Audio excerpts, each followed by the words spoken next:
Vamos lá então, mais um vídeo aqui dos detalhes do filme que a gente estava assistindo. Quer dizer, estamos assistindo todos, né? Mas esse aqui foi o de ontem. O Cálice de Fogo, filme 4, 65 detalhes e segredos que você perdeu do Caldeirão Furado. Nosso amigo Caco aí, ó, vai! Os senhores Aluado, Rabicho, Almofadinhas e Pontas apresentam o Caldeirão Furado. Oi!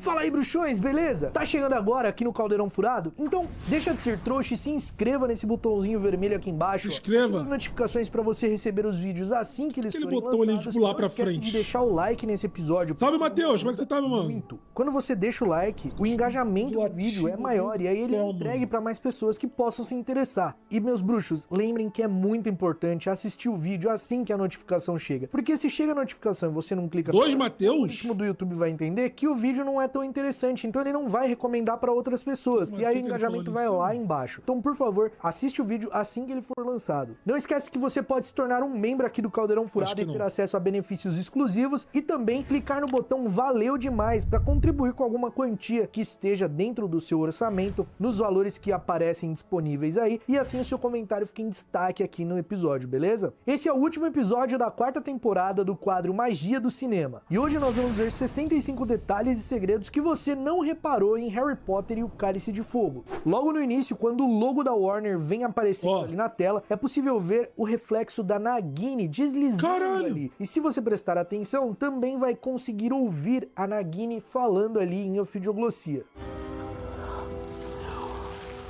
Logo no início, quando a Nagini está rastejando ali pelo cemitério, é possível ver duas sepulturas e nelas estão os nomes Peter Gale e Rebecca Ramsey. Eu tentei muito encontrar qual seria o easter egg aqui. Eu não achei, mas eu tenho certeza que tá é um alto? easter egg. Principalmente porque Peter Gale é um nome que aparece também numa sepultura em Harry Potter e as Relíquias da Morte. Então deve ser algum easter egg, alguma coisinha, algum segredinho, uma homenagem da produção. Já o nome Rebecca Ramsey, eu achei uma coisa que eu não acho que seja, mas eu vou falar mesmo assim. Em Harry Potter e as Relíquias da Morte, parte 2, Rebecca Ramsey trabalhou ali no departamento de efeitos especiais. Esse foi o único filme de Harry Potter que ela trabalhou. Infelizmente, a Rebecca acabou falecendo no ano de 2020 devido a complicações de uma queda que ela sofreu. Quando a câmera vai se aproximando da sepultura que tem o Anjo da Morte, é possível ver ali do lado os nomes da família Riddle, Thomas, Mary e Tom Riddle, os avós e pai de Voldemort. A caixinha de fósforos usada por Franco Bryce na hora que ele vai acender ali o fogão é de uma marca que realmente existe. Ela se chama Bleachings Saint. Tá realmente mais baixo, Lu. Ao lado da chaleira é possível ver uma vestimenta ali, talvez um cachecol, um gorro, feito de lã, de crochê. E se você reparar, são as cores da Grifinória. E aí você me pergunta, o que tem a ver? O cara é um trouxa, nada a ver. Pois é, mas a Grifinória é a casa que representa a coragem. Em outros momentos, o cachecol da Grifinória já foi colocado como easter egg para representar a coragem, como em Relíquias da Morte com o Snape ali, quando ele vai falar com o Voldemort. Então, se tratando do Frank Bryce ser um herói de guerra, um veterano de guerra, faz sentido que algo que represente coragem esteja nessa cena, no caso as cores da Grifinória. Além disso, a coragem dele acaba custando sua vida, né? Porque ele vai até a mansão abandonada pra ver o que estava acontecendo lá, ao ver... Coroa curioso, né? É que faz sentido. Franco Bryce era o jardineiro da família Riddle e depois que a família Riddle foi assassinada... Era o jardineiro da família Riddle. Chegou até a ser preso, mas foi liberado por falta de provas. Um ricaço comprou a mansão e nunca pisou ali. E ele continuou como jardineiro. Tanto que você vê que o jardim é impecável quando ele tá andando ali. E se você reparar, dentro da casa dele tem uns objetos de jardinagem. É muito legal ali. Tem pá, tem tesoura, tem rastelo. São complementos visuais que acabam contando a história do personagem sem ela ser contada. Morreu de curioso total, o Frank entra na mansão da família Riddle, é possível ver que tinha um relógio que foi roubado ali, já que a mansão tá abandonada há muito tempo. Então tem só a carcaça do relógio e o maquinário não tá ali.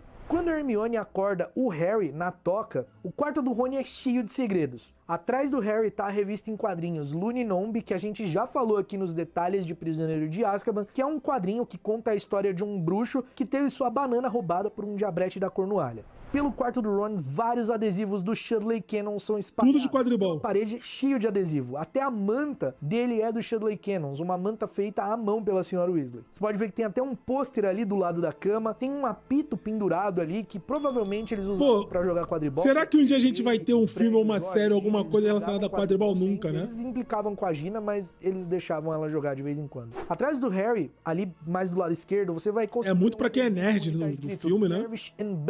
E essa essa é uma loja que realmente existe em Hogsmeade. Essa loja vende bisbilhoscópios, conserta artefatos mágicos, vende lembrolls. Você reparou esses bruxos com pernas de paus gigantesca na Copa Mundial de Quadribol? Olha isso! Como se trata de uma Copa Mundial, mesmo sendo de quadribol, tem bandeiras de muitos países nessa parte. Tem da Índia, da Colômbia, da Irlanda, da Itália. Eu sei que você queria ter visto o Dobby e o Wink nesse filme, mas eles foram cortados, infelizmente. Só que, pra dar uma aquecidinha no coração dos fãs, a produção colocou como easter egg 2 elfos domésticos na Copa Mundial de Quadribol. Eles não são o Dobby nem o Wink, são só 2 elfos domésticos. Os elfos passam rapidamente pela tela, montados em um outro animal. Também é possível ver pelo menos um duende ao fundo, quando os elfos passam. Tem uma bruxa lavando louça ali, ao estilo Sra. Weasley, do jeito que ela lava na toca, com feitiços. E aqui, bruxos estrangeiros com vestes muito excêntricas e muito legais, indo pro camarote ali do Ministro da Magia. Eu chutaria que eles são bruxos importantes, membros de governos de outros países, já que eles estão no camarote, indo pro camarote do Ministério. E ali atrás é possível ver o Ministro da Magia, o Bartô Crouch Sr., acompanhado por uma moça. Entre as faixas balançadas loucamente nas arquibancadas pelos fãs, você pode ver o nome Volkov. Então, eu acho que eles vão falar... o batedor da seleção de quadribol da Bulgária. Eu acho que eles vão falar mais de quadribol. Eles estão na barraca ali, eles estão brincando, zoando. O Sr. Weasley vai acender uma lamparinazinha e ele usa uma varinha. É porque também precisa de muito... soprando. efeito, né? Servem pra mostrar o quão o Sr. Weasley é apaixonado pelas coisas dos trouxas e não se importa em usar métodos trouxas pra fazer coisas que são muito simples pros bruxos, como acender um fogo. Então ele usa aí esse pedacinho de pau com que ele gosta, né? Que não é a varinha, é pra colocar ali. Isso faz sentido. Ele podia simplesmente apontar a varinha e falar incêndio, acabou. Mas ele não liga pra isso. Em um momento, durante o ataque do acampamento, o Harry fica de frente com um dos comensais da morte. Bem de frente. Ele chega até a encarar ele. Caralho! Bem rápido isso. Quando a carruagem de Bobaton tá chegando ali em Hogwarts... E ele cai de novo, né? O cocheiro controlando ela. Também é uma cena muito rápida e acho que não dá pra perceber de primeira, assim, só quando você passa devagar. Quando os alunos de Durmstrang vão fazer sua apresentação, você reparou que o Dumbledore toma um sustinho ali? Pô, Dumbledore, que isso? Você é o Dumbledore. Por que você tomou um sustinho aí, cara? Capoeira? Lá no fundo, quando os alunos de Durmstrang estão entrando, tem um cara tocando um tambor, um outro aluno de Durmstrang tocando uma espécie de um tambor. De onde vocês acharam que tinha vindo aquela música de entrada que eles estão, aquele... Tinha alguém tocando tambor. Com certeza nessa cena, o ator que interpretou o Karkaroff precisou ir ao banheiro, porque quem tá ali é o dublê dele. Aqui você também tinha reparado um bruxo no navio de Durmstrang. Eu nunca tinha reparado, só fui reparar quadro a quadro pra fazer esse episódio. Quando o nome do Harry é cuspido pelo Cálice de Fogo, é possível ver Alastor Moody disfarçando ali, ele tipo caminhando, indo pra uma outra direção. Todo mundo fica espantado que o nome do Harry foi cuspido. O Alastor não, tá ali andando indo pro outro lado, porque foi ele, né? Enquanto o Harry aguarda na sala de troféus, é possível ver vários troféus, obviamente, porque é a sala de troféu, mas tem um muito legal ali de quadribol que dá pra ver o pominho de ouro. Depois que o Dumbledore estrangula o Harry calmamente, é possível ver que tem um troféu que é uma mãozinha que fica mexendo ali. Você tinha reparado isso? No dormitório da Grifinória, como sempre, ao lado da cama de Ron, uma flâmula do Shirley Cannons. Na mesa de cabeceira, ele é muito viciado, uma caixinha de feijãozinho de todos os sabores, um pirulito da Dedos de Mel e a foto de seus pais. Quando o Harry vai ser entrevistado pela Rita Skeeter, cena esquisita. Logo que eles entram ali, dá pra ver que a pena e o bloquinho da Rita Skeeter estavam em cima de uma lata amarela. Esse é um produto de polir pratas, mágico. Ele é da marca Melhores Produtos de Limpeza da Madame Gloss. E além desse verniz, essa marca também tem um autolimpante de sapatos, que era o que o Ron usava para polir os seus sapatos. Sabe o que é mais legal ainda? Nos parques de Harry Potter é possível ver uma placa de uma propaganda de um produto da Madame Gloss. Então se um dia você for ao parque do Harry Potter e achar... Um dia nós vamos. Você lembra desse episódio aqui do Caldeirão Furado. Na cena em que o Harry tá passando pelos corredores e os alunos estão com um distintivo de Potterfed, você reparou na petulância desse aluno aqui, ó, fazendo um sinalzinho assim com a mão, falando que o Harry fede? Nossa, que babaca. Um detalhe muito legal na câmera do fotógrafo da Rita Skeeter, quando eles entram ali na barraca dos campeões tribruxo, olha só, tem um passarinho na câmera. Isso porque existe aquela frase, né, bem famosa quando vai tirar foto, tipo, olha o passarinho. Então, literalmente, nessa hora, você precisa olhar o passarinho mesmo. Você tinha reparado que na fivela do cinto de Karkaroff tem o símbolo de Durmstrang. Ele tem bastante orgulho de Durmstrang, né? Usa o símbolo em tudo que é lugar. Quando o Harry tira a miniatura do dragão... O meteoro chinês. Você repara que a primeira coisa que o dragão faz faz é atacar com o rabo. Isso porque se trata do rabo córneo húngaro, que tem chifres no rabo e utiliza a cauda para se defender. E quando o Harry entra na arena, vocês podem ver que a primeira coisa que acontece é o dragão o atacar com a cauda, assim como a miniatura na mão do Harry. Ainda nessa cena, maneiro, esse detalhe é maneiro. O canhão antes da contagem, dá pra notar que a Madame Maxime, na verdade, ali não é a Madame Maxime, não é a atriz, é o dublê Ian White, que é um jogador de basquete que usa máscara ali. Porque você vê que todo mundo toma susto assim e a expressão muda e a cara dela é meio sem expressão, porque é uma máscara animatrônica. Você vê que ela assusta, mas ela, tipo, não mexe tanto a cara. Ainda nessa cena da explosão, repara como a Rita Skeeter segura o Cedrico, tipo, tirando uma casquinha, tirando um... Rita Skeeter! Tudo bem que ali o Cedrico já era maior de idade, né? Afinal, os bruxos atingem a maioridade aos 17, mas isso foi feio, Rita Skeeter. E o melhor é a forma que desvencilha dela, meio tipo, sai fora, sua maluca.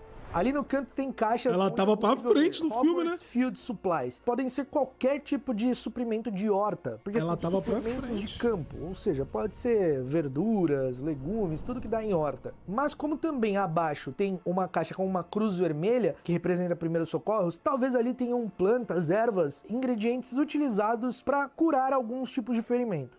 Na cena em que o Harry tá enfrentando o dragão, é possível ver o Cedrico sentado lá na plateia entre os professores, os diretores, os jurados do torneio Tribruxo. E repara que ele tá com a mão na cabeça, assim. Isso porque ele foi machucado, foi queimado pelo dragão. No livro é descrito isso, que o dragão joga fogo nele e acaba queimando, e aí ele usa uma pasta alaranjada que a Madame Pomfrey passou pra ele. E é muito legal que ele tá ali na plateia. Você já tinha reparado isso? Na parte que o dragão destrói parte da arquibancada, também é possível ver muito bem, dragão! Estão ali. Ainda nessa cena do dragão, no momento em que o Harry tá sobrevoando o pátio de Hogwarts, dá pra ver que tem uns alunos ali. E a minha pergunta é, mano, o que vocês estão fazendo aí? Rolando um torneio tribruxo numa tarefa que alguém tá enfrentando um dragão. Por que vocês não estão... Literalmente enfrentando um dragão. No tribunal da Grifinória, o Harry tá ali com um ovo de ouro, ele abre, e aí todo mundo tampa os ouvidos, fica todo mundo desesperado com o barulho, e até os quadros fazem isso. E você reparou que no quadro, que é a Minerva McGonagall jovem, que tem ali no salão, tem um gato muito parecido com um bichento? Pois é, ele não é só muito parecido não. Esse aí é o Cracker Jack, é o gato que interpretou o bichento mesmo. Quando o Harry tá no grande salão e ele cospe... Minerva nova? Vê, achou? A Hermione ao fundo tá lendo um jornal. Nele é possível ler uma manchete. Bruxa do Ministério continua desaparecida. A matéria estava falando da Berta Jorkins, uma personagem que foi cortada do filme, mas que desapareceu, foi sequestrada e morta pelo Rabicho, e foi graças a ela, sendo torturada, que passou as informações de que aconteceria um torneio tribruxo, de que o Bartô Crouch Jr. estava foragido de Azkaban, estava vivo, e assim que o Voldemort colocar todo o plano daquele ano em prática, graças à tortura da Berta Jorkins. Olha os detalhes, é muito legal ter esse easter egg aí, apesar da personagem ter sido cortada. Ainda nesse mesmo jornal é possível ler outra manchete muito interessante. Confused Muggle Transporter in Hogwarts Express. Transporter é o nome que se dá ao hobby de pessoas que amam trem, amam ficar vendo trem, estudando trens. Então a matéria diz mais ou menos o seguinte: trouxa admirador de trens confuso no Expresso de Hogwarts. Então você percebe que um trouxa acabou tendo acesso aí ao Expresso de Hogwarts de alguma forma e ele precisou ter a sua memória alterada. Vocês têm alguma... Eu tenho isso um pouco com ônibus, mané, sabia? Eu tenho um pouquinho, não é muito não, um pouquinho só. Eu não sei se eu ficaria tirando foto de ônibus não, mas às vezes eu vejo um ônibus ou outro, aí eu falo, caralho, a frente desse ônibus é maneira. Pô, esses 2 andares é da hora. Eu tenho esse bagulho com ônibus. E teve acesso à plataforma 9 3/4 e viu o Expresso de Hogwarts. E se você achou que mais comum do que parece, não iria aparecer, não iria dar as caras em Cálice de Fogo. Busólogo? É busólogo o nome? Olha aqui a manchete que diz que a Bruxa Ruiva continuava sob forte pressão. Na matéria que Rita Skeeter fez para Hermione ainda nesse jornal, é possível ver que abaixo da foto do Krum é escrito bombom búlgaro. Nas mesas do grande salão tem sempre muita comida, mas no café da manhã também tem cereais, afinal todo mundo gosta de cereais, né? Quem não gosta? Eu sei que vai ter gente que vai falar, eu não gosto, mas e daí? Os cereais que estão na mesa são o Cherry Owls e o Pixie Puffs. O Cherry Owls faz uma referência ao cereal Cheerios, que é um cereal muito gostoso de mel. Já o Pixie Puffs faz referência ao cereal que também existe chamado Sugar Puffs. Ali na cena que a Minerva fala sobre o baile de inverno e fala que os alunos teriam que dançar, alguns ficam... Caminhão, tem isso com o caminhão? Com isso, mas se você reparar lá no fundo, tem uns alunos que estão até mandando beijinhos para as outras alunas, tipo, porque eles estavam empolgados com a dança. Os últimos românticos de Hogwarts. Ali naquela cena bem engraçada que o Snape dá uns petelecos no Harry e no Ron, é possível ver ao fundo o Simas explodindo alguma coisa, como se... Olha o Simas, Antes de entrar ali no grande salão, no baile de inverno, dá pra ver que o pessoal de Durmstrang adiantou a festa, porque olha só, ali no navio tem uma galerinha festejando ali, bailando antes do próprio baile. Nessa cena que o Harry tá no salão comunal da Grifinória, no quadro de avisos tem um pôster sobre o baile de inverno. E logo depois também é possível ver uma corujinha numa cômoda. Boa noite, Nicolas! Um pôster da Copa Mundial de Quadribol. Como é que você tá, meu mano? Tá bem? Poderia ser o Pichitinho, a coruja do Ron. Quando o Harry cai no lago ali pra segunda tarefa, né, que ele tá ali se debatendo por conta do Gelricho, é possível ver o Cedrico nadando do outro lado. Já quando a Fleur está no lago, que mostra ela ali, é possível ver o Grindelwald passando atrás dela, antes dela ser puxada. Quando o Harry vai falar com Dumbledore na sala do diretor, e aí ele acaba entrando ali na penseira, vendo as lembranças, o Dumbledore tem um momento que para diante de uma prateleira, de uma estante que tem uns vidros ali, e nesse vidro tem um objeto que chama muita atenção. É um objeto triangular com uma bola ao meio e uma haste passando no meio do centro. E isso lembra muito alguma coisa. O símbolo das relíquias da morte. Se esse easter egg foi proposital ali, isso é muito genial. O último livro já estava sendo escrito quando o Cálice de Fogo lançou. Não escrito totalmente, mas a J.K. Rowling já tinha noções, já tinha ideia do que ela ia colocar ali. Preferido? O final do Enigma do Príncipe, com certeza. Pra mim é o pior filme disparadamente. Acho bem provável que seja. Logo depois de serem levados pelo cemitério... Ele não é só pior, ele é uma merda. É possível ver quando eles caem ali a mansão da família Riddle ao fundo. Ali onde Voldemort matou seus avós e seu pai e onde estava escondido nos últimos tempos, onde matou o Franco Bryce também. Esse detalhe aqui pode ser uma viagem minha, mas eu nunca descarto nada quando se trata do universo de Harry Potter. Você reparou que o Rabicho pinga 3 gotas de sangue do Harry no caldeirão? Aquela era a terceira vez que o Harry estava enfrentando Voldemort. Primeiro em Pedra Filosofal, na cabeça do Quirrell, depois em Câmara Secreta com Horcrux e agora diretamente no cemitério. Além disso, Voldemort seria derrotado dentro de 3 livros, a partir de Cálice de Fogo. Ou seja, 3 anos para ele ser derrotado. Então, exatamente 3 gotas de sangue. E um dos motivos para o Harry ter... É o melhor livro? Eu também acho o melhor livro. Foi o Voldemort ter usado o seu sangue nessa noite. Lá em Relíquias da Morte, quando o Harry não morre, um dos motivos é... Ah, olha os spoilers aí, Caco! Então eu achei bem interessante e com certeza não spoiler de 20 anos. Quando o Voldemort retorna e o seu corpo tá se formando ali, é possível ver que os olhos dele, num primeiro momento, tem as pupilas como a de um réptil, que é com uma fenda ali na horizontal. Eles tiram isso. Também tem a pupila assim, né? Mas nesse caso estava simbolizando a de uma serpente. O capuz pontudo dos Comensais da Morte, por si só, já é uma referência ao grupo terrorista de supremacia branca, o Ku Klux Klan. Ali a ideologia dos Comensais da Morte é muito semelhante, né? De supremacia, de pureza. Mas também tem um símbolo nesse capuz, que é uma marca negra. Você vê que tem... Só dá pra ver a parte de baixo ali, que são 2 serpentes entrelaçadas. E acima tem uma caveira, o crânio de uma caveira. Um dos Comensais da Morte presente nessa cena é o McNair, que era o carrasco que ia executar o Bicuço no filme anterior, que é um Comensal da Morte. E além disso, também estão os pais do Crabbe e do Goyle, e o próprio Lúcio Malfoy, né?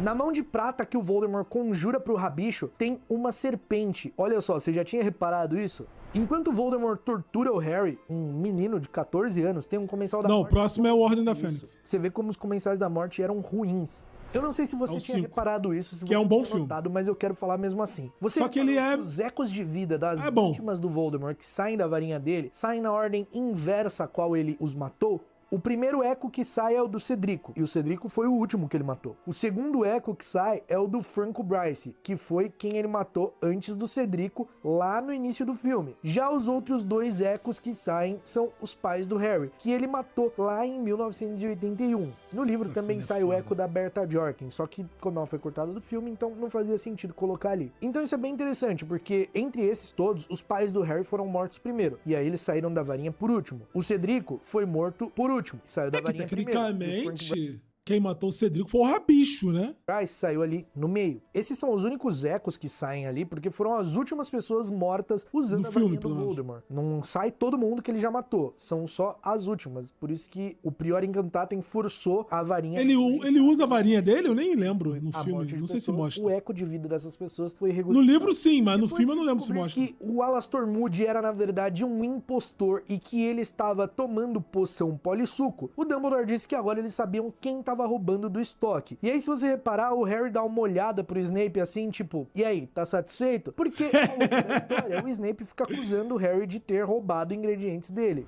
Ele olhando pra ele mesmo, olha lá. Discurso ali de final de ano, num clima bem de luto. Você reparou que as ampulhetas da pontuação das casas estão vazias? Isso é um sinal de luto pela morte do Cedrico. Assim como o teto está sem o encantamento do céu. Ah, o Grifinória não ia ganhar, né, Dumbledore? Aí você cancelou o campeonato. E por último, mas não menos importante, nos créditos de Harry Potter e o Cálice de Fogo, tem um aviso dizendo que nenhum dragão foi ferido durante as filmagens. Ainda bem, né? Porque a gente achou que o dragão tinha machucado feio lá na cena que ele persegue o Harry. Então é isso, meus bruxos, eu espero que vocês tenham gostado desse episódio. Baita vídeo. Deixa o seu like nesse vídeo, porque, cara, os vídeos do Quadro Magia do Cinema dão muito trabalho. Então eu gostaria muito que você desse o seu like pra apoiar a gente e deixar... Não, Dumbledore é safado, rapaz. Dumbledore é safado.